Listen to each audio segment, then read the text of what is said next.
meu canal, boa noite, bem-vindos a mais um conto macabro. Hoje eu vou falar de uma menina que ela estudava no colégio particular, que essa menina tinha ganhado uma bolsa, era mais inteligente do que as outras meninas e causava um certo tipo de inveja. Um certo dia, a professora passou um trabalho de língua portuguesa para elas falar sobre a estrutura das formas verbais, dando tipo uma aula. Aí esse trabalho valeria 10 pontos. Oi, galera do meu canal, boa noite, bem-vindos a mais um conto macabro. Hoje eu vou falar de uma menina que ela estudava no colégio particular, que essa menina tinha ganhado uma bolsa, era mais inteligente do que as outras meninas e causava um certo tipo de inveja. Um certo dia, a professora passou um trabalho de língua portuguesa para elas falar sobre a estrutura das formas verbais, dando tipo uma aula. Aí esse trabalho valeria 10 pontos. Maria. No dia seguinte, a professora deu 2 meses para fazer esse trabalho. E Maria foi uma das primeiras alunas a apresentar esse trabalho. E as outras ficaram com inveja porque ninguém tinha feito. Aí a professora pediu para ela apresentar. Maria, apresente seu trabalho. Aí ela começou a falar a estrutura das formas verbais.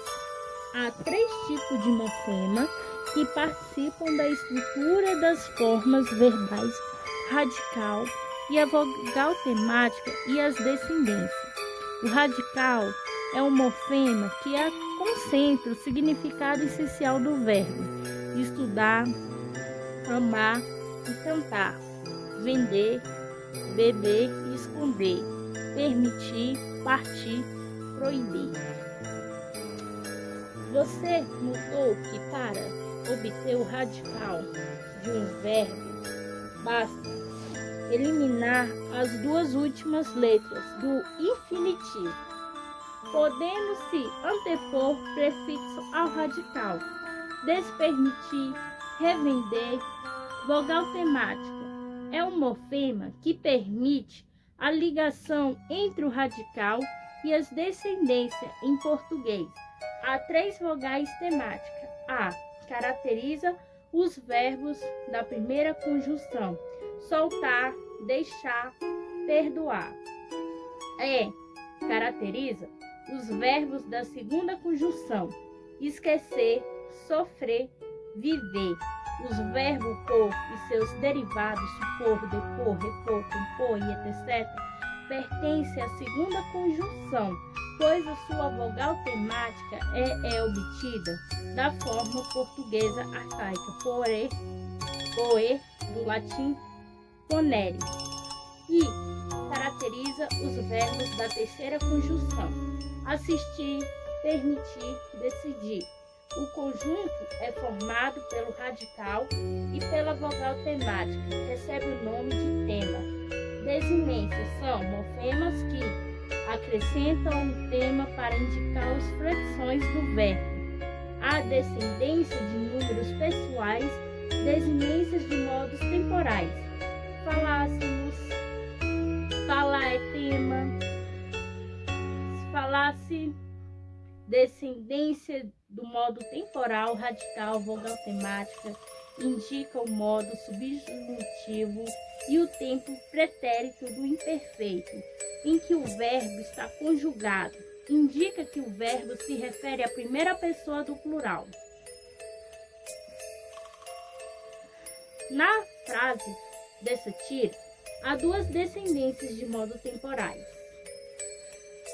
Tivéssemos desinência do pretérito, do imperfeito, do subjuntivo, seria desinência do futuro, do pretérito, do indicativo. Além delas, destacam-se também 2 desinências de números pessoais. Em souberem a desinência da terceira pessoa do plural, emos, estamos a desinência da primeira pessoa do plural. Combina seus conhecimentos sobre a estrutura dos verbos com o conceito da sílaba tônica. Você poderá facilmente descobrir que são formas verbais risotônicas, arisotônicas nas formas risotônicas. O acento tônico está no radical do verbo estudo, compreendam, consigo, por exemplo. Nas formas arisotônicas, o acento tônico não está no radical, mas na terminação verbal. Estudei, venderam, conseguiram. Flexões verbais. Você já sabe que os verbos apresentam flexões de número. Pessoa do modo tempo, voz. Vamos agora estudar mais minuciosamente essas flexões. Flexões de número e pessoa. Os verbos podem se referir ao único ser ou mais de um ser. No primeiro caso, então, o singular, no segundo, o plural. Essa indicação de número é acompanhada pelas indicações de pessoas gramatical, o que o verbo se refere. Estudo, forma da primeira pessoa do singular. Estudas, forma da segunda pessoa do singular. Estuda, forma da terceira pessoa do singular. Estudamos, forma da primeira pessoa do plural. Estudais, forma da segunda pessoa do plural. Estudam, forma da terceira pessoa do plural. Essas indicações de número e pessoas são claramente identificadas quando se relaciona cada forma verbal acima com o pronome pessoal correspondente. Eu estudo, nós estudamos, tu estuda, vós estudais, ele e ela estuda, eles e elas estudam. No português atual do Brasil, o pronome tu é de segunda pessoa, tem um uso limitado. Algumas regiões, muitas vezes de forma diferente da que pegam a gramática oficial, é comum o emprego de forma como tu foi, tu pega, tu falou. O pronome é de segunda pessoa, mas o verbo conjuga na terceira. O pronome vós parece em textos literários ou litúrgicos. Para o tratamento direito, difunde-se no Brasil o emprego dos pronomes você, vocês que levam o verbo para a terceira pessoa. Ele e ela, você estuda. Eles e elas, vocês estudam. Flexões de tempo e modo. No momento em que se fala ou escreve, o processo verbal pode estar em plena ocorrência, pode já estar concluindo ou pode ainda não ter ocorrido. Essas três possibilidades básicas, mas não únicas, são expressas pelos três tempos verbais e presente, pretérito, que pode ser perfeito, imperfeito ou mais que perfeito. É o futuro e que pode ser do presente ou do pretérito. Compare as formas do estudo. Estudei, estudarei para perceber essa distribuição em três tempos básicos. A indicação de tempo está geralmente ligada à indicação de modo, ou seja, à expressão da atitude de quem fala ou escreve em relação ao conteúdo em que fala ou escreve. Quando se considera uma certeza que é falado ou escrito, utilizam-se as formas de modo indicativo. Por exemplo, escrito, estudei, estudava, estudarei. As formas de modo subjuntivo indicam que o conteúdo do que se fala ou escreve é tomado como certo, duvidoso, hipotético, estudasse, por exemplo. Além disso, o verbo pode exprimir um desejo, uma ordem, um apelo. Neste caso, utilizava-se a forma de modo imperativo. Estude, não estude. Por exemplo, o modo imperativo é dividido em duas formas. O afirmativo é negativo. Não se conjuga a primeira pessoa do singular, o imperativo por motivo óbvio. Todas as formas verbais dessa tira, pule, rasteje, pare, estão no modo imperativo, indica que uma ordem dirige ao interlocutor. O esquema a seguir apresenta os modos e os tempos verbais da língua portuguesa. Modo indicativo: presente, eu estudo. Modo indicativo: pretérito, perfeito, estudo. Imperfeito, eu estudava. Mais que perfeito, eu estudará. No presente, eu estudarei. No pretérito, eu estudaria. O modo subjuntivo, é o presente que estude. Pretérito imperfeito: se eu estudasse, se eu estudar. Modo imperativo, presente: afirmativo, estuda tu. Negativo: não estude tu. O esquema acima apresenta apenas as chamadas tempos simples. Além deles, o tempo compostos que apresentaram mais diante. Flexão da voz. A voz verbal indica fundamentalmente se o ser que o verbo se refere e agente ou paciente do processo verbal. Há 3 situações possíveis. Voz ativa: se a que o verbo se refere é o agente do processo verbal. Em juventude, derrotou. O Corinthians. Forma verbal: derrotou. Está na voz ativa porque o juventude é um agente do processo verbal. Voz passiva: se que o verbo se refere ao paciente do processo verbal, o Corinthians foi derrotado pelo juventude. A locução verbal foi derrotada. Está na voz passiva, porque o Corinthians é o paciente da ação verbal. As 2 formas de voz passiva em português: a voz passiva analática, em que ocorre uma locução verbal, formada pelo verbo ser mais ao participo do verbo principal, como em técnico foi demitido, do clube. A voz passiva sintética, em que se utilizava o pronome se ao lado do verbo em terceiras pessoas, como em algum, alugam-se casas na praia. Essas 2 formas de voz passiva serão estudadas detalhadamente no capítulo dedicado à síntese. Voz flexível: se o que o verbo se refere é ao mesmo tempo o agente paciente do processo verbal, age sobre si mesmo. Em o rapaz cortou-se com uma tesoura. A forma verbal cortou-se está na voz reflexiva, pois o rapaz é um tempo do agente paciente, ele cortou a si mesmo. Quando se fala em conjugar um verbo, fala-se em dispor sistematizadamente todas as formas que ele pode assumir ao ser flexionado. Isso se faz com que a exposição dos diversos tempos, modos de acordo com uma ordem convencionada. Observe que se trata de um recurso didático ligado à memorização e à absorção de particularidades morfológicas. Os verbos da língua portuguesa podem ser divididos em 3 grupos de flexões: as chamadas conjunções, identificadas respectivamente pelas vogais temáticas A, E, I.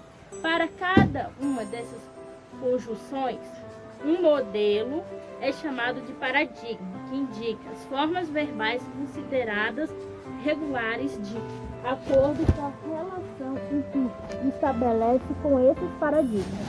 Os verbos podem ser classificados em acordo com a relação que estabelece esses paradigmas. Os verbos podem ser classificados em regulares, obedece precisamente um paradigma, respectiva conjunção. Irregulares, não segue nenhum paradigma de respectiva conjunção, pode apresentar irregularidades no radical ou na terminação dos verbos ser e ir por apresentarem profundas alterações nos radicais em sua conjunção, são chamados anômalos.